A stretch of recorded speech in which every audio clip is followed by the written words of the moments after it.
Assalamualaikum warahmatullahi wabarakatuh. I'm Juhaima Mukhtar. Now I'll be discussing about toxic chemicals.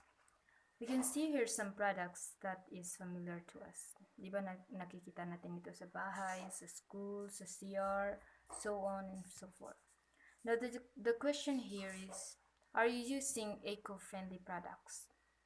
Tayo mismo. Kasi according to Lucero, the recent investigation shows that school supplies and accessories made of polyvinyl chloride (PVC) or vinyl plastic and those coated with paint may contain toxic cadmium and lead and are sold with no warning labels.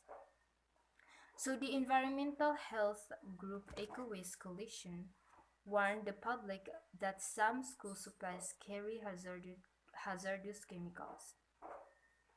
Now here are the lists or examples of causes.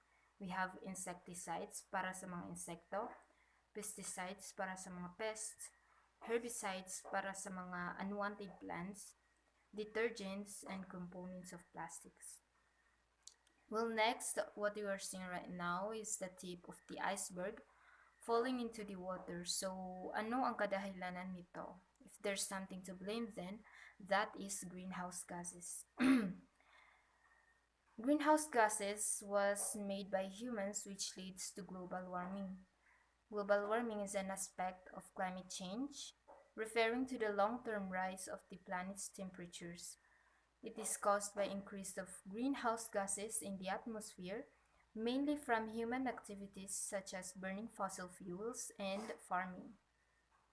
Moving on, we also have two major effects of global warming. First is rising seas. The current sea level in the Philippines Sea has risen to about 12 centimeters or nearly 5 inches in the past 20 years. It was published by ABS-CBN News on April 30, 2022. Last but not the least is global warming and health. How is the Philippines affected by global warming? Impacts of climate change in the Philippines are immense, including annual losses in GDP, changes in rainfall patterns and distribution, droughts, threats to biodiversity and food security, sea level rise, public health risk, and endangerment of vulnerable groups such as women and indigenous people. Other than that, we are also dealing with other global warming concerns. First, more severe storms will lead to more deaths, example, increased flooding. Second, extreme variations in weather, example is drought or shortage of water. The third one is food production may not increase dahil sa soil erosion and water salination from irrigation or ang paghahalo ng tubig alat sa mga irrigation natin. So let's move on to population growth. The current population of the Philippines in 2022 is 115,559,009, a 1.47% increase from 2021. The population of Philippines in 2021 was 113,880,328, a 1.51% increase from 2022. The population of Philippines in 2020 is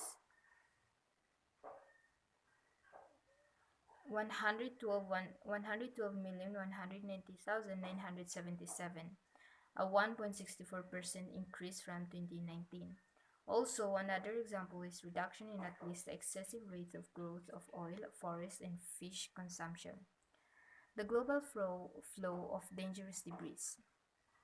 All parts of the world produce detritus that is dangerous, or at least potentially so. Detritus is the pieces that are left when something breaks or destroyed.